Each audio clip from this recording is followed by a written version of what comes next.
Good morning বন্ধুরা, আশা করি তোমরা সবাই ভালো আছো। আমিও ভালো আছি। মুনমুন লাইফস্টাইলে তোমাদের সবাইকে স্বাগত জানিয়ে আজকে আবার একটা নতুন ভিডিও শুরু করলাম। সকালবেলা উঠে এই ঝলবলে হাওয়া আর প্রকৃতির এই সৌন্দর্য সত্যি দেখার মতো।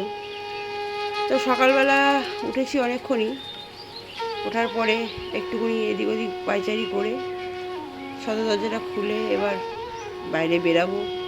বেরিয়ে এখন প্রচুর কাজকর্ম আছে, প্রচুর প্রচুর প্রচুর। আর চারিদিকটা এখন এলোমেলো হয়ে রয়েছে, তাই একটুখানি পায়চারি করছিলাম ঘরের মধ্যেই। এদিকে দেখো কাজকর্ম সব পড়ে আছে, এগুলো সব গুছিয়ে নেবো এক এক করে, সমস্ত কিছু করে নেবো।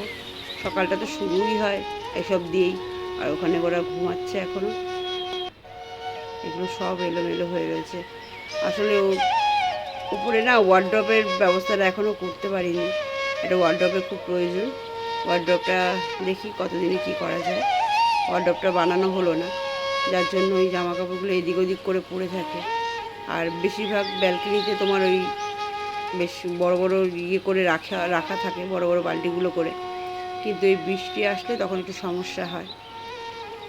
তো এরকম মেঘলা মেঘলা ওয়েদার ভালো লাগে আবার লাগে না, কেন কাজকর্ম করতে একটু অসুবিধা, ঘরটা স্যাঁতস্যাঁত হয়ে যায় না, এবার এটা লাগে যেন।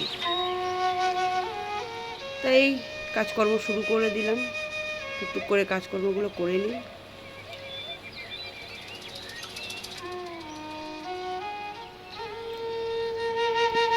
এই সোফা কাম বেডটা কেনার মানেটা হচ্ছে যে এখানে আমাদের শুতে হয়। তোমাদের দাদাভাই আর আমি এইখানটায় রাত্রিবেলা শুই, কারণ ঘরে মেয়েরা, দুটো মেয়ে তো ঘরে ওরা শো। ওপরে তো 1 বেডরুম ঘর করা হয়েছে, যেহেতু ঘরটা মেয়েরা ব্যবহার করে, তার জন্য এই সোফা কাম বেডটাতে রাত্রিবেলা আমি আর ও শুই। তো এটা প্রত্যেক দিন এরকম খুলে করে ভিজিয়ে রাখতে হয়, গুছিয়ে রাখতে হয়।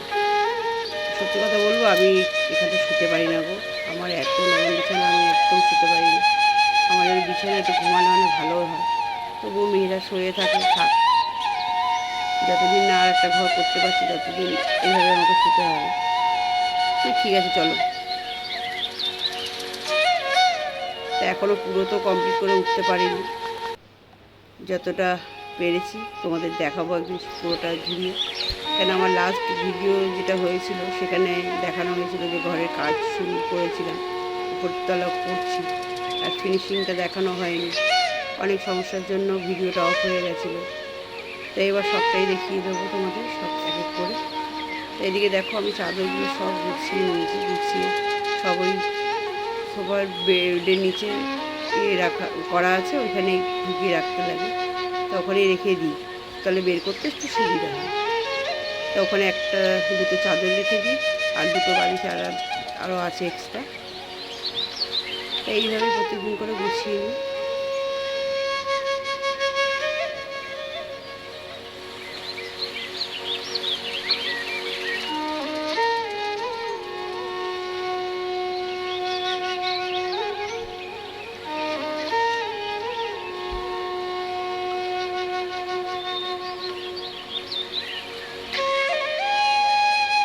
এদিকে সোফাটা আমি গুছিয়ে নিয়েছি, পরিষ্কার করে নিলাম। আর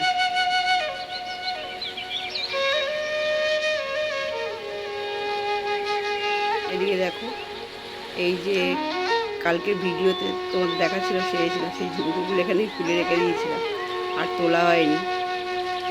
রাত্রিবেলা পরে শুয়ে পড়েছি, খেয়াল নেই, শুধু কানে লাগছিলো যখন, তখন আবার ওই টেবিলটায় রেখে দিয়েছি। আর এদিকে দেখো এক হাঁটু হয়ে রয়েছে, এগুলো বললাম না একটা ওয়ার্ড্রপের খুব প্রয়োজন। পাশে যে ওয়ার্ড্রপটা রয়েছে ওটা তোমরা অবশ্যই দেখেছো, নিচে আমার ঘরে ছিল, ওটা তোমার দাদাভাইয়ের ওয়ার্ড্রপ। ওটা সিঙ্গেল ওয়ার্ড্রপ, ওর নিজেরই লাগে পুরোটা। ওখানে একটা ব্লাউজ ঢোকানোর আমার জায়গা নেই। যাই হোক, একটা ওয়ার্ড্রপের কথা তোমার দাদাভাইকে বলা হয়েছে, দেখি পুজোর সময় যদি একটা ওয়ার্ড্রপ কিনতে পারি তাহলে একটু সুবিধা হয়। কেন ওয়ালে যেটা করা হবে বলেছিল সেটা এখন এই মুহূর্তে আর হচ্ছে না, যখন হবে তখন দেখা যাবে। একটা ওয়ার্ড্রপ কিনবো ভাবছি, কিনে তাহলে জামা কাপড়গুলো রাখতে আমার সুবিধা হবে। কেন প্রত্যেক দিন এইভাবে গোছানো অসম্ভব ব্যাপার হয়ে যায় না, এতগুলো মানুষ তো জামা কাপড়ের গাদা। মেয়েরা যেখান থেকে যে আসছে সেরকম ছেড়ে রেখে দেয়, সময় পেলে গোছালো, নালে গোছালো না। তো প্রত্যেক দিন এগুলো গোছাতে লাগে।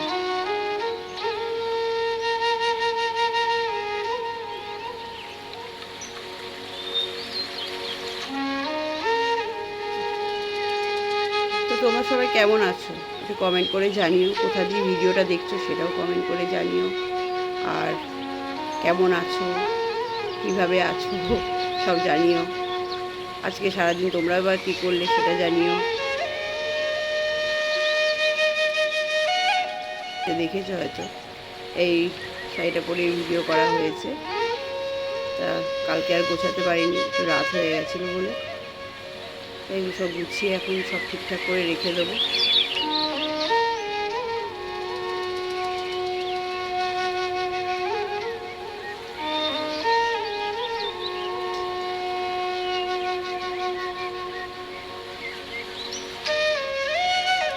এই ঘরে কাজ করে নামতে নামতে একটু বেলা হয়ে যায়, তারপরে গিয়ে মায়ের ততক্ষণে রান্নাটা হয়ে যায়। মাই বেশিরভাগ রান্নাটা মাই করে, তোমরা তো জানো মা রান্নাটা বেশিরভাগ করে। রান্নাটা হয়ে গেলে গিয়ে এবার ঘুমিয়ে খেতে দেবো। আবার কোনোদিন ইচ্ছে হলো আমিও করলাম, কিন্তু মাই বেশিরভাগ রান্নাটা করে। মা রান্না করে মায়ের মতো মা স্নান করে পুজোটা দিয়ে দেয়। ওটাও তো অনেক বড় কাজ, তাই না? ছুটকিকে উঠিয়ে দিয়েছি, উঠিয়ে বসিয়ে দিলাম, এখানে বসে বসে বক করছে। দেখো ডাল চুমুক দিয়ে খাচ্ছি, পাবো। তা আমি এবার নিচে যাচ্ছি। এইদিকে দেখো ঘুমু মহারাজকে দেখো, খালি দৌড়াদৌড়ি, লাফালাফি, ঝাপাঝাপি, আমাকে দেখলে বলে পাগল হয়ে যায়, পাগল।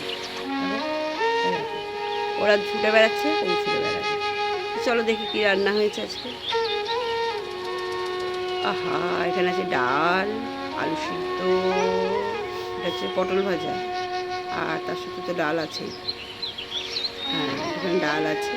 ডালটা আজকে কারি পাতা দিয়ে করেছে মা, সেটা গন্ধ বেশ খুব সুন্দর স্মেল আসছে। আর এখানে দেখো পাঁপড় ভাজা। তাহলে কি হলো, ডালের সাথে আলু ভাতে, পটল ভাজা, পাঁপড় ভাজা, আর লেবু কাটা আছে, জমে যাবে খাওয়াটা। যেহেতু আজকে মঙ্গলবার, আমাদের নিরামিষ। মঙ্গলবার শনিবারটা আমরা নিরামিষ খাই, যার জন্য আজকে এই রান্না। আর চলো তোমাদেরকে নিয়ে যাই আমার সেই পুরনো ঘরে। পুরনো ঘরে আজকে দেখো তো কে থাকে। পুরনো ঘরটা কি সুন্দর গোছানো, দেখেছো? মনে পড়ে সেই ঘরটার কথা। এই ঘরটা সে আমি ছিলাম।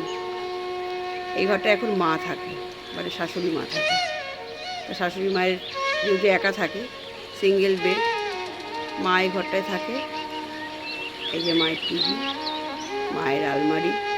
মায়ের আলমারিটা ওপর থেকে নামাতে গিয়ে দেখো কীরকম দাগ হয়ে গেছে, বেচারা কেঁদে ফেলেছিল। আর আমার ওয়ার্ডরোবটা এখানেই রয়েছে, এই ওয়ার্ডরোবটার উপরে তুলিনি, কেন এটা সেরকম আর নেই, তুলতে গেলে ভেঙে যাবে। আর এদিকে মায়ের সিঙ্গেল খাট। আর এই যে চেয়ারটা দেখছো না, চেয়ারটার একটা হ্যান্ডেল নেই, তবু চেয়ারটা রেখে দেওয়ার কারণ হচ্ছে এটাই, যে মায়ের চেয়ারটার মায়ের খুব মায়া। কেন, মায়ের বাবার হাতে বানানো চেয়ার তো। এটা মায়ের ঘরে ছিল, মানে দিদিমা শাশুড়ির ঘরে ছিল, সেখান থেকে মা নিয়ে এসছে। তাই এখানে সবজি আমি একটু কিনে নিলাম। যা সবজির দাম না, প্রচণ্ড দাম। একটা লাউ কিনেছি, একটা লাউয়ের দাম 50 টাকা। ভাবতে পারো, একটা ছোট্ট সাইজের লাউ, এই 1 কেজি হয়েছে 50 টাকা, মানে আকাশ ছোঁয়ার দাম। সত্যি এই কদিনে দেখছি সবজির দামটা ভীষণ বেড়েছে, মানে সাধারণ মানুষের খাওয়ার মতন না। কী খাবে কি খাবে না। তো সমস্ত কাজকর্ম শেষ হয়ে গেছে, এবার স্নানটা করে নিই, স্নানটা করে আসি। বৃষ্টি তো পড়তেই রয়েছে, ও চলবে এখন, বর্ষা তো পড়েই গেছে। চলো স্নানটা করে এসে দেখা হচ্ছে। ছুটকি এখানে বসে আছে, তা আমি স্নান করতে যাব তোমাদের বললাম, তাই ওর সাথে ওদের খাওয়া হয়ে গেছে। মেন কথা খিদে পেয়ে গেছিলো, আমরা খেয়ে নে। তাই এদিকে দেখো স্নান করে আমি চলে আসলাম, কিন্তু খাওয়া এখনও হয়নি। তোমাদের দাদাভাই এখনও আসেনি, ও আসলে খাবো। তাই মেয়েদের তো হয়ে গেছে দেখেছো, ওরা শুয়ে পড়েছে, একটু খেয়ে বিশ্রাম নেব। তো বন্ধুরা বিশ্রাম নিয়ে আর তোমাদের সামনেই আসলাম, সন্ধ্যা হয়ে গেল। এই চা নিয়ে উপরে যাচ্ছি। এই চাটা মা বানিয়েছে, আমি নিচে গিয়ে নিয়ে আসলাম। তা মা বলতে আমার মা, তা মা চা বানিয়েছে, নিয়ে আসলো। তোমার দাদাভাইকে একটু দিলাম, একটু বেরিয়েছিল, তারপরে আবার আসলো।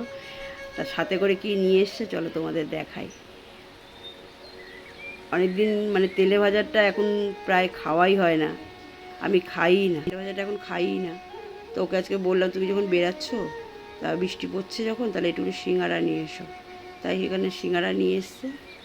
আর অন্যদিন আনলে একটু বেশি করে আনে, তা বললাম বেশি আনবে না, 4টে কি 5টা আনবে, কেন মেয়েরা খায় না। আর এদিকে দেখো এটা ডাল বড়া, ডাল বড়াটা 2টো এনেছিল, একটাও খেয়েছে। ডাল বড়াটা আমার খুব একটা ভালো লাগে না।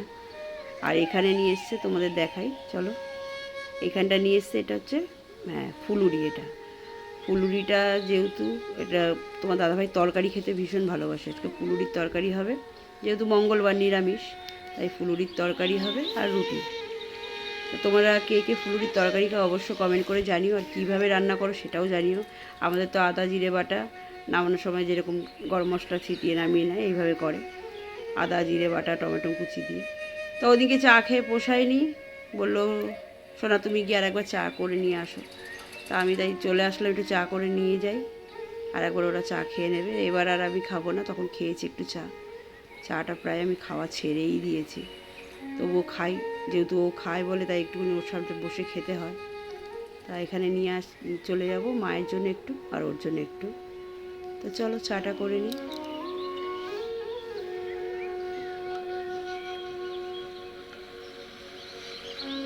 বৃষ্টি পড়ছে তো কি হয়েছে, ভ্যাপসানি গরম কিন্তু যায়নি, দারুণ গরম রান্নাঘরে। তো চা আমার দেখো ফুটে এসছে, প্রায় হয়েই গেছে। লাইটের আলোটার জন্য তোমাদেরকে কালারটা মানে বুঝতে পারছো না, কালারটা খুব ভালোই এসছে। তো চা আমার এখানে হয়েই এসছে, এবার ছেঁকে নিয়ে যাব। সত্যি কথা বলতে না, এতবার চা খাওয়াটা ঠিক না। তোমার দাদাভাইকে বারণ করি, তাও শোনে না। ও একবারের জায়গায় 2বার একটু খায়, তারপরে এই যে বাইরে বেরিয়ে কিন্তু আবার খাবে। বাইরে বেরিয়ে কোনো চায়ের দোকান, আমাদের পাড়ায় একটা চায়ের দোকান আছে, ওখানে গিয়ে খাবেই। তারপরে ধরো আমাদের একটু আগে একটু এগিয়ে গেলে পৌরসভার সামনে একটা চায়ের দোকান আছে, ওখানে খাবে। এরকম করেও খেতেই থাকে চা, আমি ওকে কিন্তু বারণ করি। তো দিয়ে চাটা সব খাওয়া কমপ্লিট হয়ে গেছে, আর এদিকে সমস্ত কমপ্লিট করেই আমি উপরে চলে এসেছি, তোমাদের সাথে আর শেয়ার করা হয়নি সেইভাবে। তা রাত্রে খাওয়া দাওয়া প্রায় হয়ে গেছে, তোমার দাদাভাইও ঘুমিয়ে পড়েছে, অনেকটা সময় পেরিয়ে গেছে, চায়ের পরে আর তোমাদের সাথে দেখা হয়নি। আর এদিকে মেয়েরাও ঘুমিয়ে পড়েছে।